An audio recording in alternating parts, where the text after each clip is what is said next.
Hey everyone, CWD Reviews here. I am CWD, and this is going to be a review of the new DIIV album, Is the Izar. DIIV is a shoegaze band, indie rock band, dream pop band, maybe kind of a post-punk band, fronted by singer-songwriter, guitarist, Zachary Cole Smith. They pretty much came out of the blue about maybe a few years ago with their debut album, and I can't say that I hopped on to listening to that. I got interested in this album because there seemed to be quite a bit of buzz in the indie sphere and all that surrounding it. I mean, it's an hour long. There seems to be a lot of ambition here. Their frontman is of a high profile, at least in the indie world, as he's dating Miss Sky Ferreira. And he's gotten into a lot of trouble. I mean, he's been busted for all sorts of misdemeanors and traffic violations, drug busts, and I think he's finished going through rehab. As for the music goes, I thought this would be an interesting listen. I'd like to see what Zachary Cole Smith is doing on this particular album.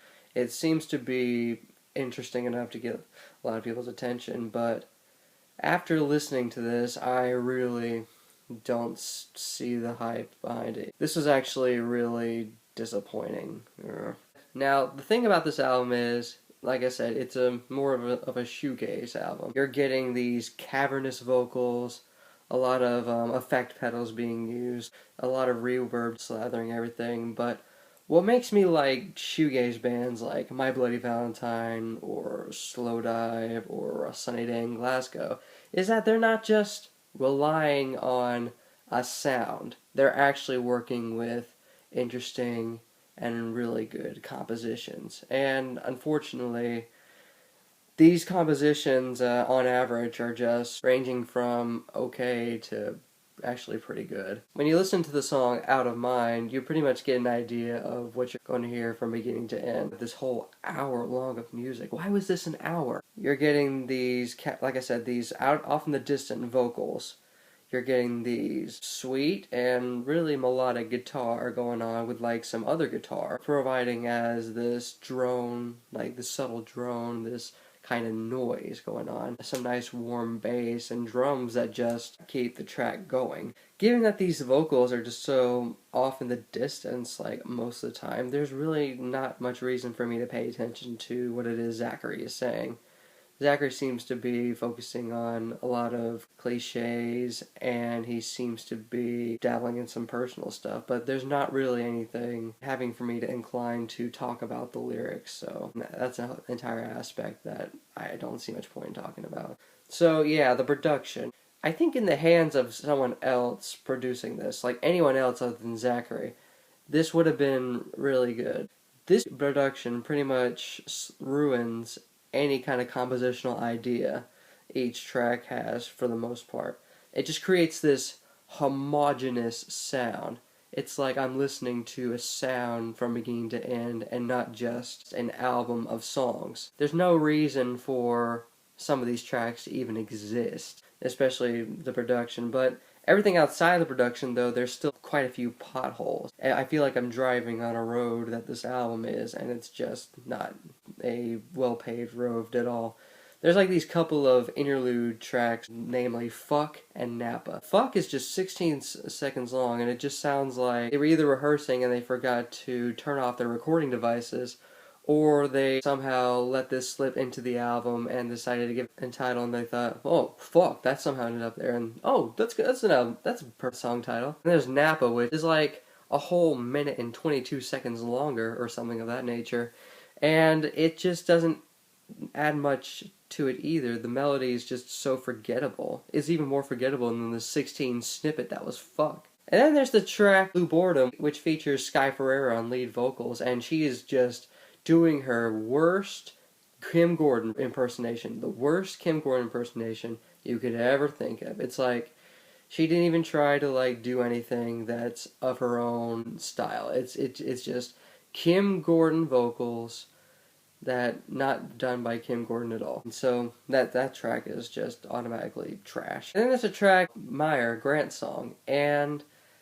I like the composition for the most part, but it just gets ruined when there's like a certain point where they try to do this transition where it sounds like the drums like go off into La La Land and completely forget where the spot that he was in when he was drumming. It's like he was reading sheet music and all of a sudden the band just gets lost and he decides to just do all these fills that just add nothing to guitars that just drone all of a sudden, and the vocals that are not emotionally impacted by anything that's going on with this song, or even for that matter this album. There's just like so many tracks here that are just boring or not good. But the difference between the tracks I like, though, maybe still adding to the homogeny, but they still have melodies that I think are pretty enjoyable. Songs like Dopamine and Valentine and maybe the title track or Under the Sun, but I think Under the Sun because it's one of the first tracks on the album and it has yet to have grown homogeneous or anything of that nature. But there's some tracks that I think are superb highlights and are actually really good, like the song Healthy Moon, which not only has a really good melody about it, but it features this really beautiful piano that I think kicks the track off, and then the whole guitar work that's doing this melody like evenly transitions into the piano doing this melody quite beautifully. This is some variety that this album really could have used, but unfortunately it did not land here. The song Dust was actually a big surprise for me as well, seeing as we're actually getting emotion on this track. Like, everything else was just all this nonsensically numbed out bullshit.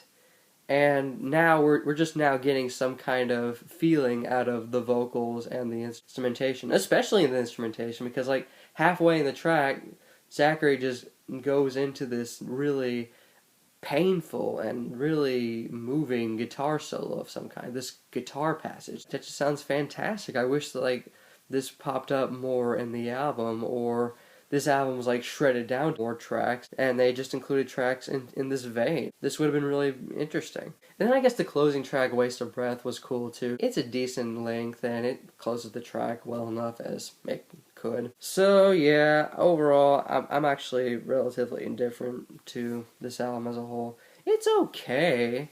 I mean, if you like this genre of indie rock and shoegaze, if you're already personally vested in DIIV or Beach Fossils or any of those dream pop or shoegaze bands of now, then definitely give this a try. But if you do find yourself just bored with the compositions, or that the fact that there's just way too much filler on this album, then don't say, and like maybe some other people didn't warn you, that this was just going to be an album meant for a sound and not actual songs. This album is a plus 0.5 out of plus 3. It just was just okay.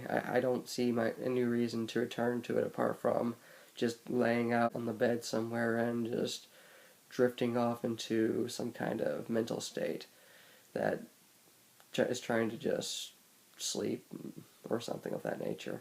But yeah, if you've given this album a listen, what did you think of this album? Did you like this album, or did you like this album a lot? Did you dislike this album, or dislike this album a lot?